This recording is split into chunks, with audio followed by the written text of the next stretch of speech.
Ikawalong kabanata.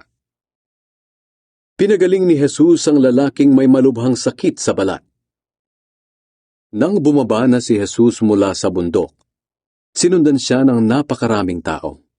Lumapit sa kanya ang isang lalaking may malubhang sakit sa balat at lumuhod sa harap niya at sinabi, "Panginoon, kung gusto niyo po, mapapagaling niyo ako upang maituring akong malinis." Hinawakan siya ni Jesus at sinabi, "Gusto ko, luminis ka." Agad na gumaling ang kanyang sakit at luminis siya. At sinabi sa kanya ni Jesus, "Huwag mo itong sasabihin kanino man. Sa halip, pumunta ka sa pari at magpasuri. Pagkatapos maghandog ka ayon sa iniutos ni Moises bilang patunay na malinis ka na." Pinagaling ni Jesus ang utusan ng kapitan. Nang dumating si Jesus sa bayan ng Capernaum, pumunta sa kanya ang isang kapitan ng hukbong Romano at nakiusap, "Panginoon, may sakit po ang aking utusan. Nakaratay siya sa bahay at nasa matinding paghihirap." Sinabi ni Jesus, "Pupuntahan ko siya at pagagalingin." Pero sumagot ang kapitan, "Panginoon, hindi po ako karapat dapat na puntahan niyo ang tahanan ko. Sabihin niyo na lang na gumaling siya at gagaling na ang aking utusan. Alam ko ito dahil nasa ilalim ako ng nakakataas na opisyal at may nasasakupan din akong mga sundalo. Kapag sinabi ko sa isa, 'Pumunta ka roon,' pumupunta siya. Kapag sinabi kong, 'Halika,' lumalapit siya. At kung ano pa ang iniuutos ko sa aking alipin, sinusunod niya." Namangha si Jesus nang marinig niya ito. At sinabi niya sa mga taong sumusunod sa kanya, "Sinasabi ko sa inyo ang totoo, hindi pa ako nakakita ng isang tao sa Israel na may ganitong pananampalataya. Sinasabi ko rin sa inyo na maraming hindi Hudyo mula sa iba't ibang dako ang kakaing kasama ni na Abraham, Isaac at Jacob sa handaan ng paghahari ng Diyos.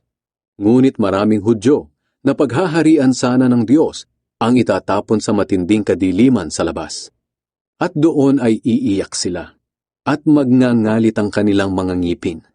At sinabi ni Jesus sa kapitan, "Umuwi ka na.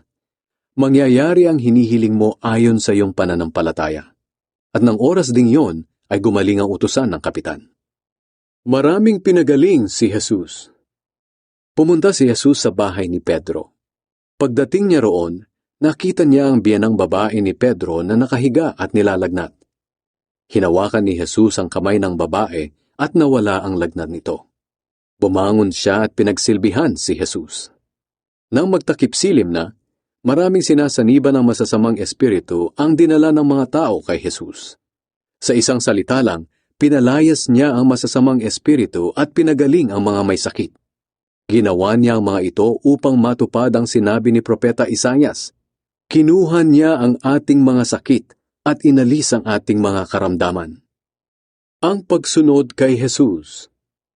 Nang makita ni Jesus ang napakaraming tao sa kanyang paligid, inutusan niya ang mga tagasunod niya na tumawid sa kabila ng lawa. May tagapagturo ng kautusan na lumapit sa kanya at sinabi, "Guro, susunod po ako sa inyo kahit saan." Pero sinagot siya ni Jesus, "May mga lungga ang mga asong gubat, at may mga pugad ang mga ibon. Ngunit ako na anak ng tao ay walang sariling tahanan na mapagpahingahan." Isa pa sa mga tagasunod niya ang nagsabi, "Panginoon, pauwiin po muna ninyo ako para maipalibing ko ang aking ama." Pero sinabi ni Jesus sa kanya, "Sumunod ka sa akin at ipaubaya mo sa mga patay ang paglilibing ng kanilang patay."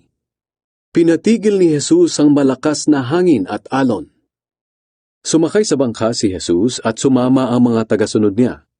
At habang naglalayag sila, biglang lumakas ang hangin at halos matabunan na ng malalaking alon ang kanilang bangka. Natutulog noon si Jesus. Kaya nilapitan siya ng mga tagasunod niya at ginising, "Panginoon, iligtas niyo po kami. Malulunod na tayo." Sumagot si Jesus, "Bakit kayo natatakot? Kay liit ng inyong pananampalataya." Bumangon si Jesus at pinatigil ang hangin at ang mga alon. At biglang kumalma ang tubig. Namangha ang mga tagasunod niya at sinabi, "Anong klaseng tao ito? Kahit ang hangin at mga alon ay napapasunod niya." Pinagaling ni Jesus ang dalawang lalaking sinasaniban ng masasamang espiritu. Nang dumating siya sa kabila ng lawa sa lupain ng mga Gadareno, sinalubong siya ng dalawang lalaking galing sa mga kuwebang libingan. Ang mga lalaking ito'y sinasaniban ng masasamang espiritu. Napakababangis nila, kaya walang nakakadaan doon. Sumigaw sila kay Jesus, "Ano ang pakialam mo sa amin, ikaw na anak ng Diyos? Pumunta ka ba rito para pahirapan kami nang wala pa sa takdang panahon?" Sa di kalayuan ay may malaking kawan ng baboy na nanginginain. Nakiusap ang masasamang espiritu sa kanya, "Kung palalayasin mo kami, payagan mo na lang kaming pumasok sa mga baboy na iyon." Sinabi ni Jesus, "Sige, umalis kayo." Kaya lumabas ang masasamang espiritu sa dalawang lalaki at pumasok sa mga baboy. Nagtakbuhan ang buong kawan ng baboy pababa ng burol, nagtuloy-tuloy sa lawa at nalunod. Tumakbo ang mga tagapag-alaga ng mga baboy papunta sa bayan at ipinamalita ang nangyari sa mga baboy at sa dalawang lalaking sinaniban ng masasamang espiritu. Kaya lumabas ang lahat ng tao sa bayan at pinuntahan si Jesus. At nakiusap sila na umalis siya sa lugar nila.